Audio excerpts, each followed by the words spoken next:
balse ugu dambeyntii waxaa caddaatay gabadhani in ay tahay qof derbi jiif ah oo ka timid dalkaasi Russia. dadka qaarna ayaa sheegay in ay horey u arkeen gabadhani iyada oo jiifta derbiyada. halkani waa janalka King 252 kusoo dhawaada gacmo furan. haddii aad iminka nagu soo biirtay subscribe janalkan si aad ula socoto warbixinada xiga haddii raalli ka noqdo. asxaabtii horena haddaa ka mid tahay sheerta iyo laagta inoogu dadaal. King 252 sarkaal ka tirsan booliska magaalada Los Angeles ee dalka Mareykanka mar uu marayay wadda ku taala magaaladaasi waxa uu la kulmay gabadh darbi jiif ah oo heysaysa waxaana ka codsaday in uu muuqaal kaga duubo taleefankiisa balse taasi waxa ay bedeshay nolosha gabadha. askariga ayaa markii uu duubay muuqaalkani gabadha iyadoo heysaysa waxa uu soo dhigay barta booliska ay ku leeyihiin Twitterka waxaana saacado gudahoodii daawaday malaayiin qofood oo ka helay codka halaasiga ah ee gabadhani ay ku heysayso iyagoona ka damqaday xaaladda guud ee nolosheeda ay gabadhani ay ku jirto maadaama ay tahay qof derbi jiif ah. Emily Zamorka ayaa muuqaalkan laga duubay iyadoo heysaysa heestii caanka ahayd Puccinis ee qaaday fanaanada caanka ee Omia. taa ayaa soo jiidatay dad fara badan oo ka daawaday barta Twitterka codka gabadhaasi uu soo dhigay sarkaalkaasi. codka halaasiga ah ee 22 jirkan ayaa heesta qaaday gabadhani waxay soo jiidatay qulubta dad fara badan oo qaarkood barta Twitterka kaga hadlay arrinta iyagoona aad ula socday codka halaasiga ah ee gabadhani. mid ka mid ahaa ayaa waxa uu yidhi codkeeda waa cajiib waxaan u rajaynayaa nolol fiican waa una mahadsan yahay sarkaalkii booliska ahaa ee gartay gabadhani codka dahabiga leh sidoo kalena nala wadaagay ee baraha bulshada soo dhigay. hase yeeshee qaar ka mid ah dadka isticmaala Twitterka ayaa su'aal geliyay nolosha Zamorka in ay tahay qof derbi jiif ah oo aynan haysan hoy. waxaa mid ka mid ah uu yiri boorsada ay wadato dharka ay xiran tahay iyo sida ay timaheeda nadiif u yihiin marka la eego uma eka qof derbi jiif ah balse ugu dambeyntii waxaa caddaatay gabadhani in ay tahay qof derbi jiif ah oo ka timid dalkaasi Russia. dadka qaarna ayaa sheegay in ay horey u arkeen gabadhani iyada oo jiifta derbiyada waxaana ka mid ahaa mid ka mid ah uu yiri horey ayaan u arkay gabadhan waxaan uu dhowr jeer ku arkay iyadoo baaskiil ku kaxaynayso tareenka iyo iyadoo wadada ku quudinaysa shimbiro fara badan weligayna kuma fikirin in ay leedahay codkaasi halaasiga ah.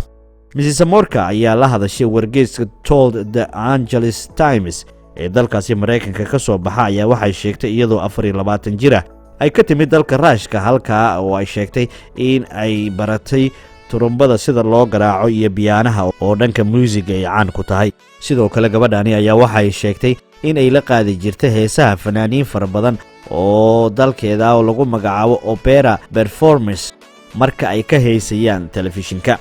mareegtada TMZ oo wax ku qorta dadka caanka ee dunida ayaa gabadhani la kulantay waxayna siisay shaqadaasina waxay ugu talagaleen in ay heesaha u duubto gabadhani.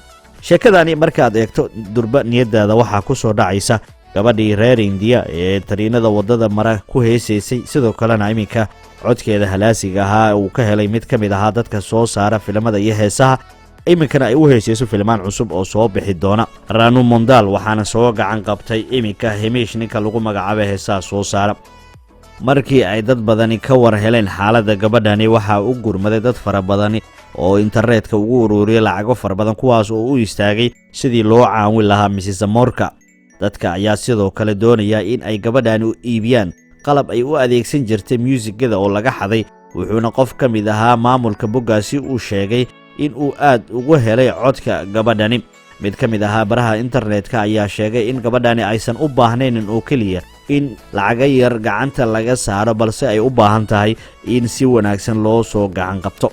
marka laga soo tago gabadhani in ay heshay shaqo fiican oo mushaar wanaagsan lagu siinayo haddana lacaga dhan $10,000 ayaa lagu ururiyay Zamorka waxaana arrintaasi lacagta ah gacanta ka geystay dawladda hoose ee magaalada Los Angeles.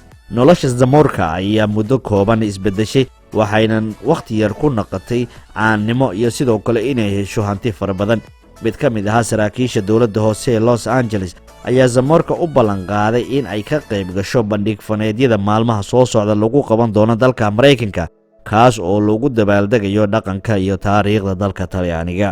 gabadhani ayaa sidoo kale la sheegay in ay xanaanayso shimbiro fara badani waxaana loo soo bandhigay dalab ah inay ka qayb gasho bandhig faneed lagu qabanayo magaalo kale oo ka baxsan magaalada Los Angeles balse waxaa la sheegay inay ka cudur daaratay sabab la xiriira in shimbirahaasi ay xanaanayso ay sheegtay inaysan ka tegi karin ayna haysan qof ay kaga tagto gabadhani ayaa haatan nolosheeda isbedeshay oo waxa ay heshay nolol ka fiican tii hore ee ay ku nooleed ay ahayd derbijiifka inta ayaan ku soo koobaya warbixintan waxaan filayaa inay ahayd warbixin aad ka faa'iideen badan leh sida iyo nabadgelyo King 252